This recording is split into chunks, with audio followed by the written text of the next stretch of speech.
Welcome to the Underline This podcast, the podcast where we unpack the big ideas, hide in the margins. Because the best parts, they're between the lines. I have read hundreds of books, and my number one favorite book is The Ghostly Story, A Christmas Carol by Charles Dickens. Why?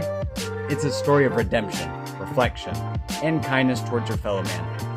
It's some of the best writing I've ever read, and Dickens invented words and used exceptional imagery to create an incredible story with a beautiful message. I'll share interesting facts, a summary of the book, background on Charles Dickens, the historical context, key themes, major symbolism, and my takes on the best adaptations. Now, to kick things off, let's talk about some interesting facts and things I found out about A Christmas Carol.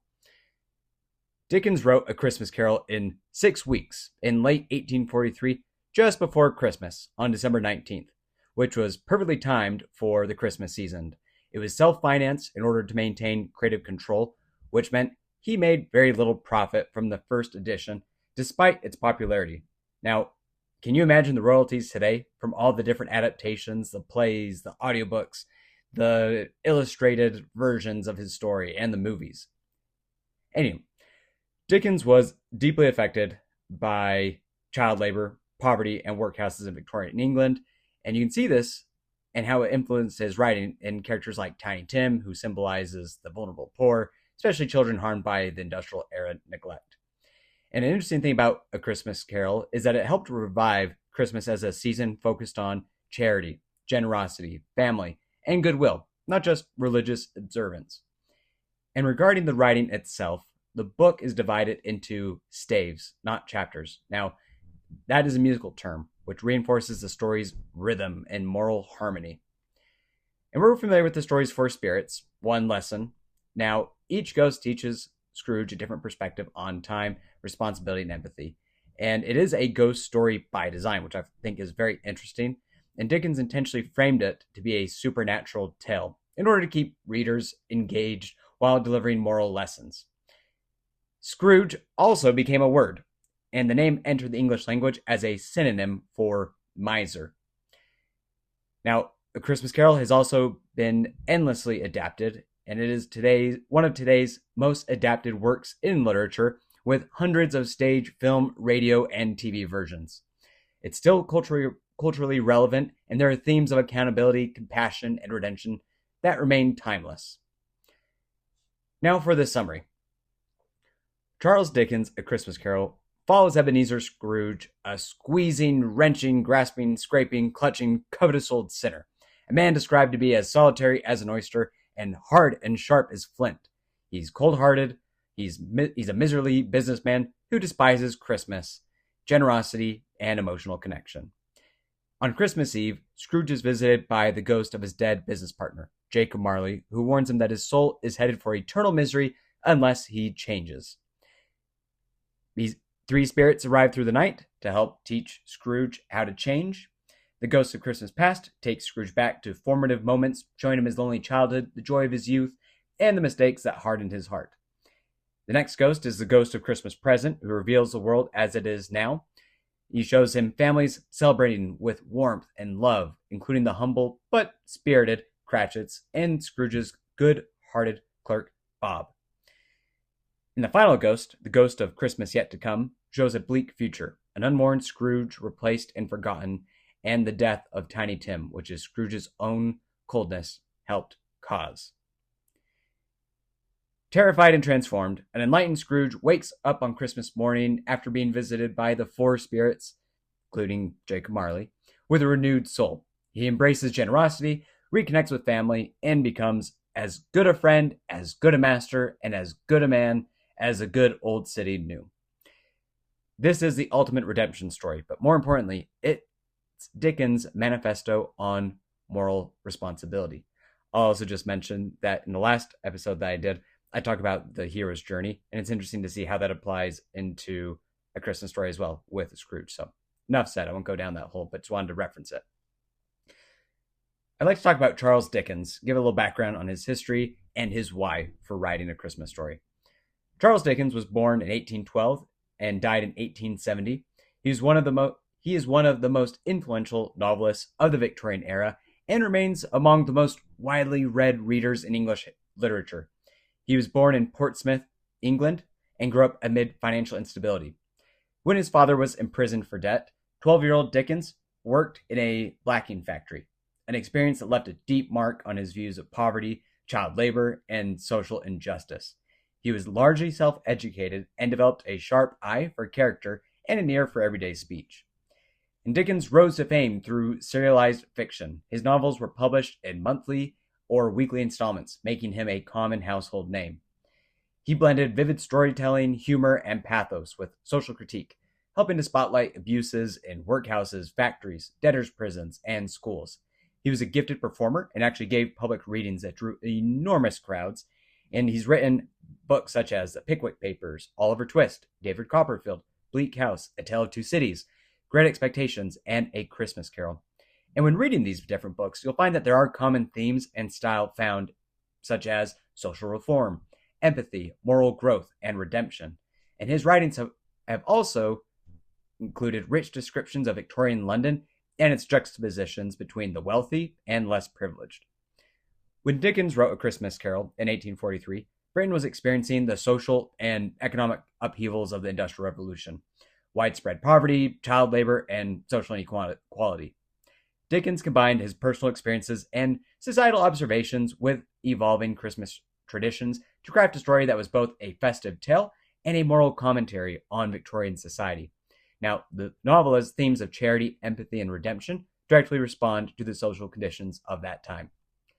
As I mentioned before, Dickens was horrified by child labor and the widening gap between the rich and poor in industrial England. Children worked long hours and were often abused. In A Christmas Carol, Dickens uses the treadmill and poorhouses, also known as workhouses, as shorthand for the harsh, punitive system of poor relief in Victorian England, ideas and his original readers would instantly recognize. Now, what does the treadmill refer to? Now, I'm going to provide a little bit of historical context here.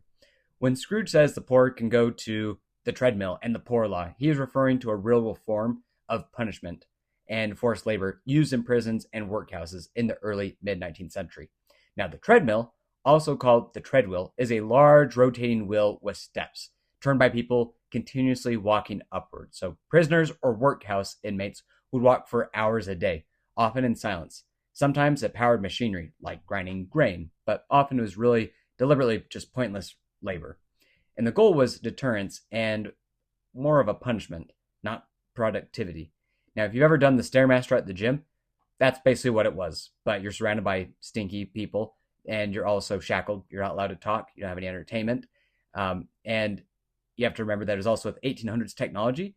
And again, you're doing this for very long hours. Dickens invokes this to show how society treated poverty as a moral failure, deserving punishment, rather than people that are in need of help. Now, what were poorhouses and workhouses like at that time? Poorhouses were established under the Poor Law Amendment Act of 1834, which aimed to reduce the cost of supporting the poor. Life in a workhouse had to be worse than the lowest paid labor outside, so that only the truly desperate would enter. Typical conditions were separating families. Men, women, and children were housed apart. There was strict discipline where silence was enforced. The food was abysmal. It typically consisted of low quality or cheap food such as thin gruel, bread, and occasional meat. And for those that are not familiar with gruel, it's like watery oatmeal. And workhouses instituted long hours of hard labor, such as breaking stones, unraveling old ropes, and treadmill labor. Uniform clothing was required, which really stripped individuals of individuality. Housing was overcrowded. There was poor sanitation. Disease, illness were common. And I mentioned before that families were separated. Men would be housed with men, women would be housed with women, and children would be housed separately from them. So, of course, there had to be some depression and sadness. Now, the justification for this harsh treatment was that the poor were viewed as lazy, morally suspect, and responsible for their own suffering, which was being inflicted on them by the government. Sadly, those passing the judgment were also the ones making the lives of the poor more miserable.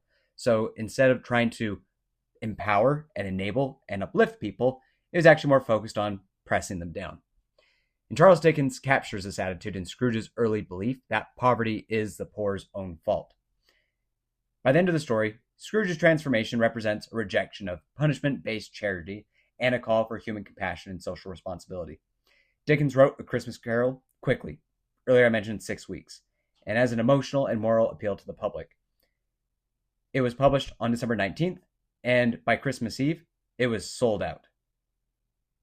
And ever since then, it has never been out of print. Dickens didn't just write a Christmas tale. He weaponized the narrative to shift the cultural imagination around generosity, empathy, and the responsibility of individuals within society. There are a lot of great themes in this book, and we're going to break these down, starting out with redemption. This book shows that it emphasizes the idea that no one is beyond saving. Dickens argues that transformation is always possible if one chooses to see the humanity around them. And I think that is a beautiful message. We see that in modern day stories such as Harry Potter, where Severus Snape is transformed, and also to Tony Stark from the Avengers and Iron Man. This is the concept of the cold man who becomes human trope. And that is Dickens' legacy. Social responsibility. Dickens rejects the every man for himself ethos of Victorian capitalism. Through Scrooge, he shows the moral cost of ignoring the suffering of others. The story is timeless because this problem is timeless, that there is social responsibility and that we should be looking out and caring for our neighbors. Memory as a moral mirror. The time travel structure isn't just magical, it's also psychological. Dickens suggests that self-reflection is the key to change. Scrooge is confronted with his past, the present, and his mortality in the future. Long before therapy, Dickens understood trauma, memory, avoidance, and transformation. The value of compassion and community.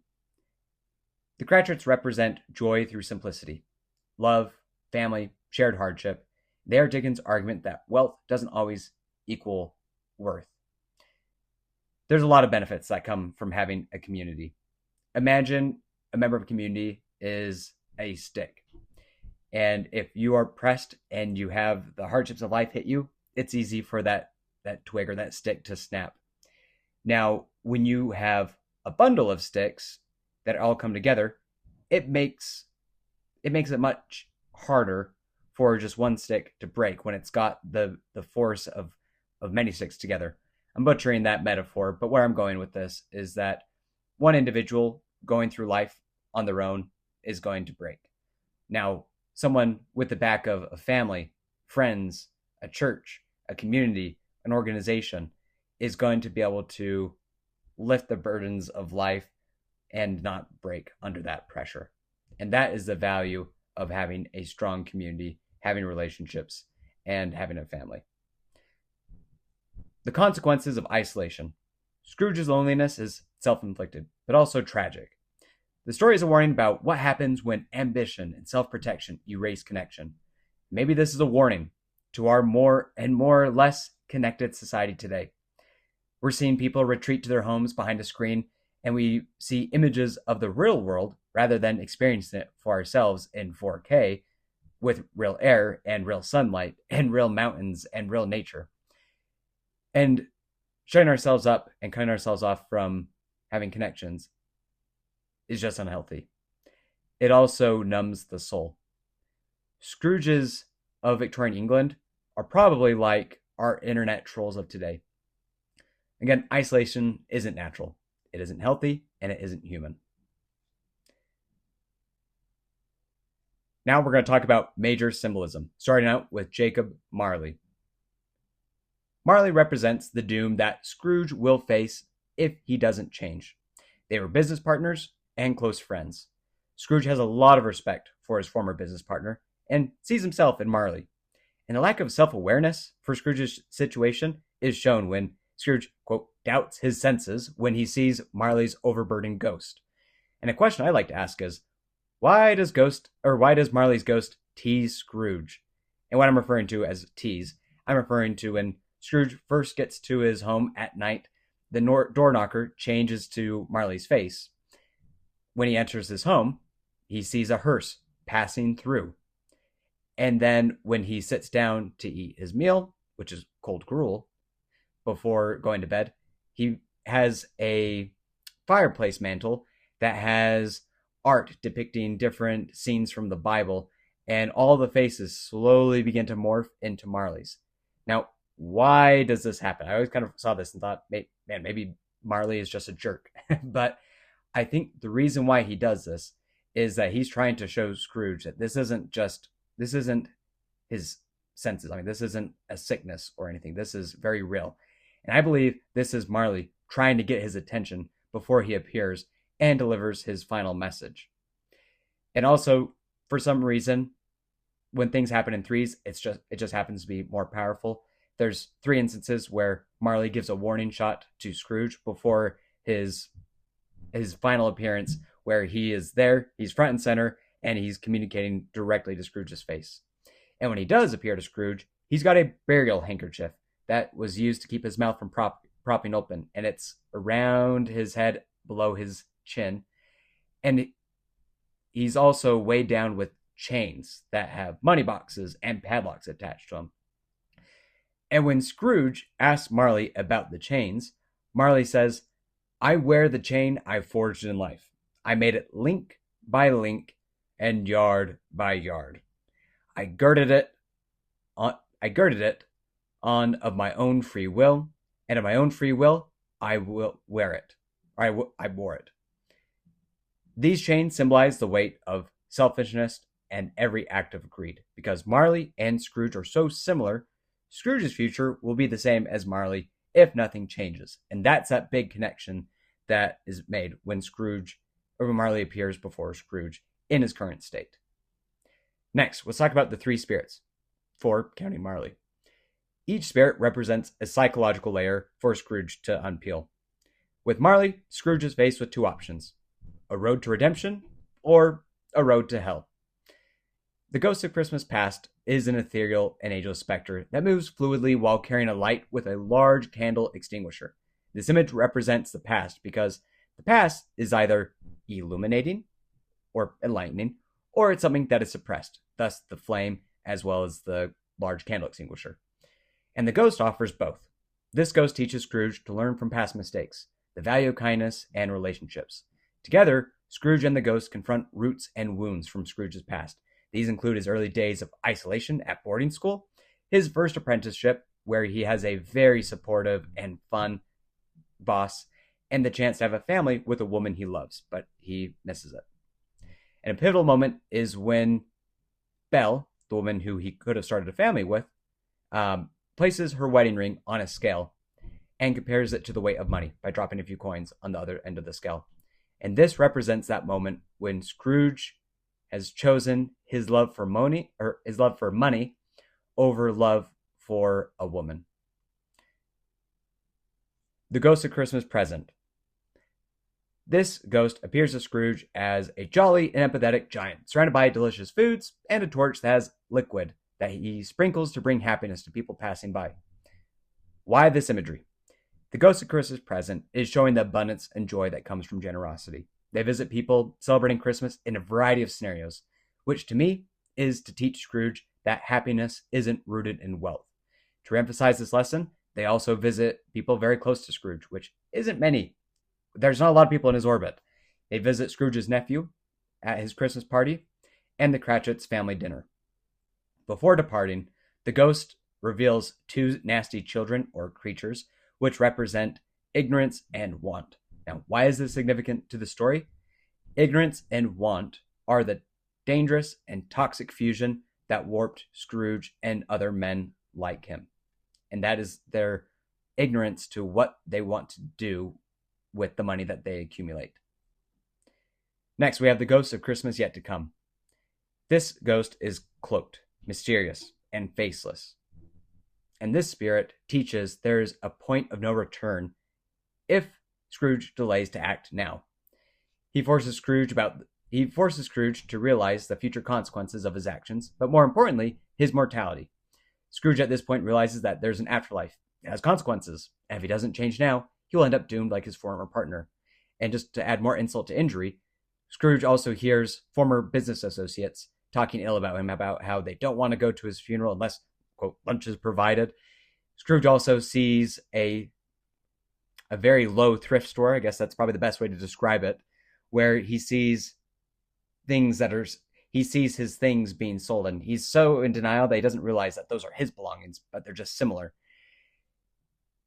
And I think I think it's worth calling this out, that I think there's a little bit of reference to when Christ is being crucified, right before he sees his belongings being divided up between the guards, and that's seen as a big insult. And I think there's a little bit of reference between that moment as well as when Scrooge is seeing that for himself. Now, in a combined effort, these ghosts form an inner reckoning, disguised as a supernatural, psychological journey. Tiny Tim. Tiny Tim is the son of Bob Cratchit. He's crippled and a very sweet child. And he's not just a sentimental child. Tiny Tim is Dickens' stand-in for vulnerable populations. His fate is the ethical barometer of Scrooge's soul. And when Scrooge sees Tiny Tim's innocence and afflictions, this is when Scrooge begins to feel empathy for someone who is a victim of circumstance, not because of choice. And that's when he begins to put two and two together, that poverty doesn't equal laziness or lack of trying. It can just be because of circumstance.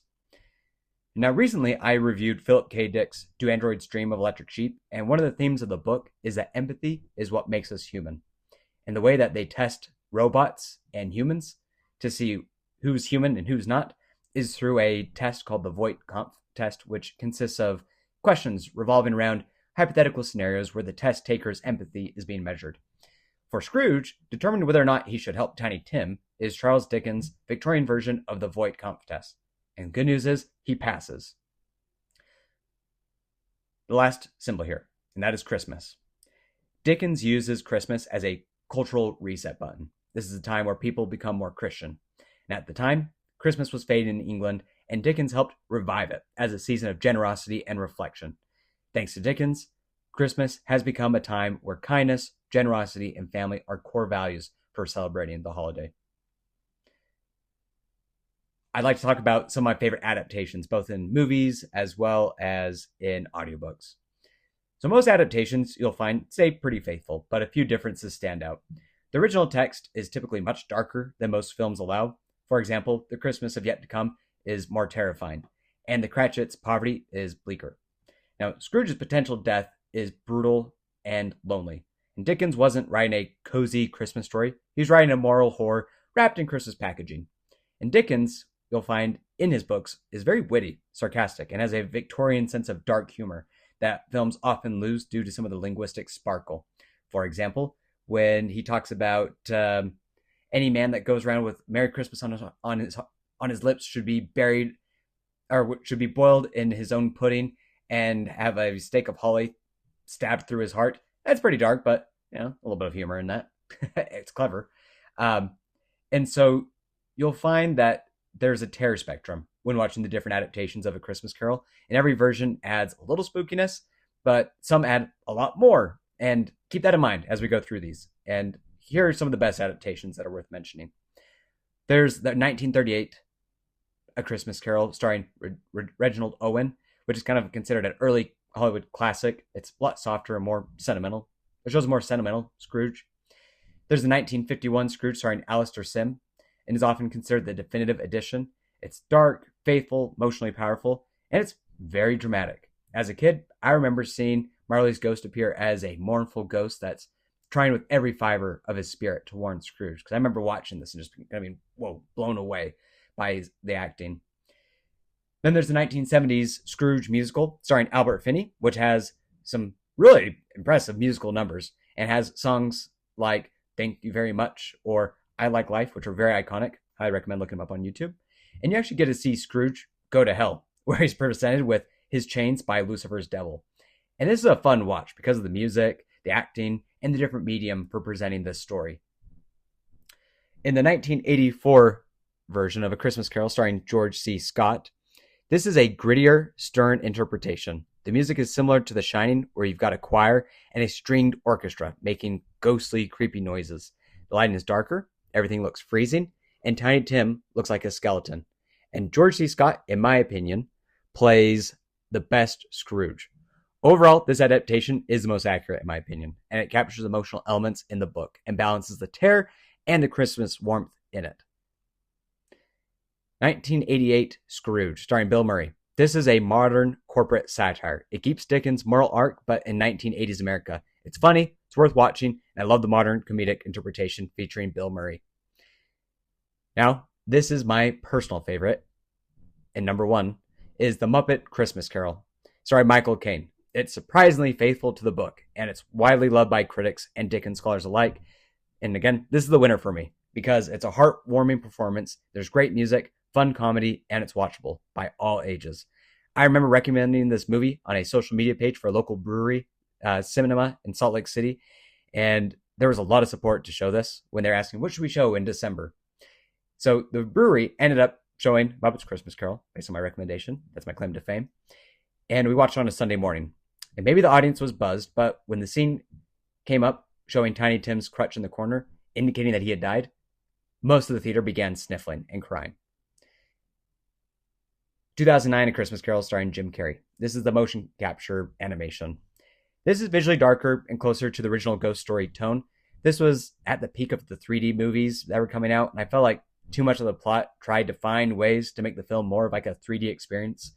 For example, there's a lot of POVs where you're flying through the trees into Scrooge's past, and with the final ghost, Scrooge is shrunk, and we see the audience as, like, we the audience feel like we're going through Honey, I Shrunk the Audience, Charles Dickens edition, where we see Scrooge falling through sewage drains, being kicked around in a bottle, and really just becomes excessive with trying to make this feel like it's a roller coaster. And then the last one I'll talk about that's an adaptation is the Fox, Guy Pearce 2019 A Christmas Carol on Fox. This is really dark, psychological, and adult-oriented reimagining. This is too dark for me. They show moments where Scrooge owns mines that collapse due to cutting back on safety precautions. They depict him as extremely manipulative and blackmailing, and at one point he's blackmailing Bob Cratchit's wife, and they show him as a victim of sexual assault while he was at boarding school. I appreciate the attempts at making this more culturally relevant to today, but man, it felt like Fox was trying to make this as dark and twisted as possible. So, on a lighter note, I recommend The Muppet's Christmas Carol. Now, let's talk about audiobook adaptations. I've listened to all the major ones. Patrick Stewart, which is one of the most respected audiobook versions. It's deeply theatrical and emotionally rich. I love it. Jim Dale, if you don't know who Jim Dale is, he's the same voice actor who recorded the original Harry Potter book audiobooks. It's clear, warm, and character-driven. Very popular for family listening. And then there's Tim Curry. In this version, it's darker, expressive, kind of slightly eerie. It's also entertaining, but it's excellent for capturing the ghost story elements. But because it's Tim Curry, if you don't know who that is, he's also in Home Alone 2. And I was expecting at any point while I was listening to have Scrooge offer me a cheese pizza, compliments of the Plaza Hotel. So between those three, I would recommend Jim Dale is my number one, Patrick Stewart is number two, Tim Curry is my number three. But they're all great.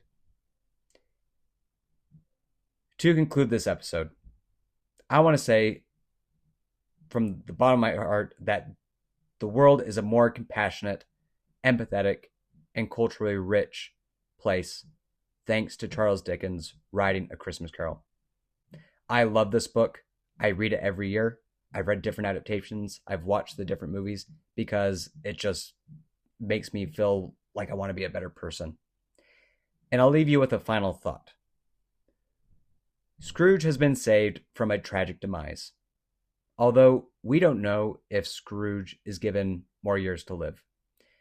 The Ghost of Christmas Yet to Come just reveals that Scrooge dies around the same time as Tiny Tim, which we assume is in the near future.